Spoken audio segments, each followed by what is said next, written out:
అందరికీ నమస్కారం అండి. ఈరోజు మనం 1992వ సంవత్సరంలోని చందమామ కథల పుస్తకంలోని వెర్రి బాగులవాడు అనే కథ గురించి చెప్పుకుందాం. ఒక గ్రామంలో ఒక భర్త లేని స్త్రీకి ఒక్కడే కొడుకు ఉండేవాడు. కానీ అతడు వెర్రి బాగులవాడు. అతడు దుకాణానికి వెళ్ళి రూపాయి మార్చితే దుకాణదారిచ్చిన చిల్లర డబ్బులు సరిగా ఉన్నాయో లేవో కూడా కనుక్కోలేకపోయేవాడు. ఈ సంగతి బాగా గుర్తించిన దుకాణాల వాళ్ళు అతన్ని తరచూ మోసగిస్తూ ఉండేవారు. తన కొడుకు వెర్రిబాగుల వాడన్న కారణం చేత అతడి తల్లి అతన్ని కంటికి రెప్పలాగా కాపాడుతూ 3 పూటలా శ్రద్ధగా తిండి పెడుతూ ఎంతో ప్రేమగా ఉండేది. కానీ అతడే తన తెలివి తక్కువతనాన్ని తలుచుకొని దిగులు పడేవాడు. నాకింకా కొంచెం మెదడు ఉంటే బాగుండేదమ్మా, మెదడు లేనందువల్ల నేను నీకు కొంచెమైనా పనికి రాకుండా ఉన్నాను. మన ఇద్దరి భారము నువ్వే మోస్తున్నావు కదా అనేవాడు కొడుకు. అందరూ తెలివిగలవాళ్లే ఉంటారా నాయనా? నీకు దేవుడు తెలివితేటలు ఇవ్వకపోతేనేం మంచితనం ఇచ్చాడు, ఇద్దరికీ సరిపడే కండపుష్టి ఇచ్చాడు. నువ్వు చెయ్యగల శ్రమ ఇంకెవ్వరు చేయగలరు అని ఆమె అతన్ని సముదాయించేది. కానీ ఈ విధమైన మాటలు అతడికి నచ్చగా, నేను తెలివిగలవాణ్ణయ్యేది ఎలాగమ్మా అని పదే పదే తల్లిని వేధించసాగాడు. అతని బాధపడలేక తల్లి మిట్ట మీద ఉండే మంత్రాల మరిడమ్మను కొంచెం అడిగి తెలివితేటలు తెచ్చుకో అని సలహా ఇచ్చింది. ఆ మాట నమ్మి మంత్రాల మరిడమ్మ దగ్గరికి అతడు పరిగెత్తుకు వెళ్ళాడు. మరిడమ్మ పొయ్యి దగ్గర కూర్చొని వంట చేస్తున్నది. మరిడమ్మత్త, నాకు కాస్త తెలివితేటలు ఇప్పిస్తావా? బొత్తిగా మందమతినైపోయి మా అమ్మకు సహాయం చెయ్యలేకుండా ఉన్నాను. మతిలేని వాళ్ళకి నువ్వు తెలివితేటలు ఇవ్వగలవని మా అమ్మ చెప్పి పంపింది అన్నాడు వెర్రిబాగులవాడు ఎంతో దీనంగా. మంత్రాల మరిడమ్మ అతడి కేసి ఒకసారి ఎగాదిగా చూసి, అన్నిటికన్నా నీకు ఎక్కువ ఇష్టమైనది పట్టుకురా, ఆ తరువాత నీకు తెలివితేటలు ఇచ్చే విషయం చూస్తాను అని అన్నది. వెర్రిబాగులవాడు ఇంటికి వెళ్ళి తల్లితో మరిడమ్మ అన్న మాట చెప్పి, నాకన్నిటికన్నా ఎక్కువ ఇష్టమైనది ఏమిటమ్మా అని అడిగాడు. కోడి మాంసం నాయన, రేపొక కోడిని పట్టుకు వెళ్ళి మరిడమ్మ దగ్గర తెలివితేటలు తెచ్చుకో అన్నది తల్లి. మర్నాడు అతడు ఒక కోడిని తీసుకొని ఉత్సాహంగా మరిడమ్మ వద్దకు వెళ్ళి, నాకు అన్నిటికన్నా ఇష్టమైనది తెచ్చానత్తా అన్నాడు. ఆ మాట నిజమో కాదో తేల్చుకోవాలి. ఈ ప్రశ్నకు సమాధానం చెప్పు, కాళ్ళు లేకుండా పరిగెత్తేదేది అని మంత్రాల మరిడమ్మ వెర్రిబాగులవాణ్ణి అడిగింది. చాలాసేపు బుర్ర గొక్కొని తనకు తెలియదన్నాడు.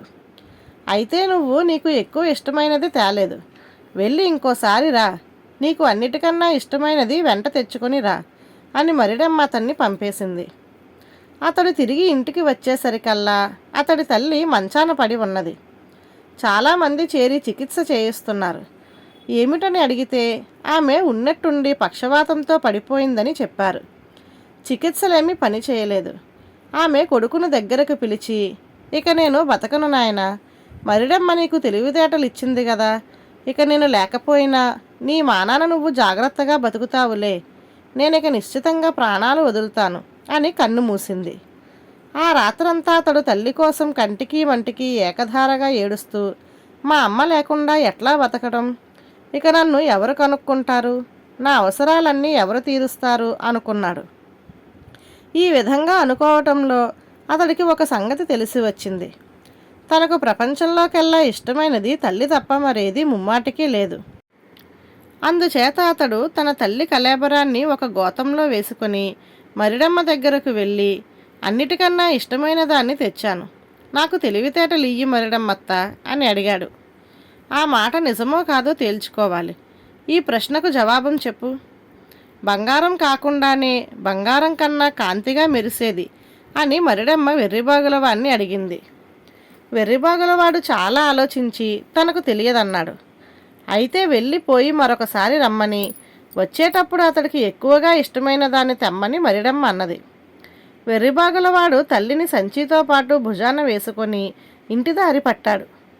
అయితే అతడు మధ్యదారిలోనే ఒక చోట చతికిలబడి తన దుస్థితి తలుచుకొని బోరున ఏడవసాగాడు. ఎందుకు ఏడుస్తున్నావు అని ఎవరో ప్రశ్నించడం విని అతడు తల ఎత్తి చూసేసరికి రాధ అనే పిల్ల కనిపించింది.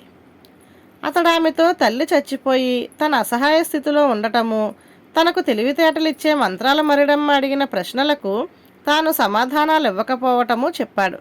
ఆ ప్రశ్నలు విని రాధ నవ్వి, కాళ్ళు లేకుండా పరిగెత్తేది నది, బంగారం కన్నా బాగా మెరిసేది సూర్యుడు, అది కూడా తెలీదా? నీ వంటి వాణ్ణి ఎవరో ఒకరు ఎప్పుడూ కనిపెట్టి ఉండవలసిందే. నేనే నిన్ను కనిపెట్టి ఉంటాను.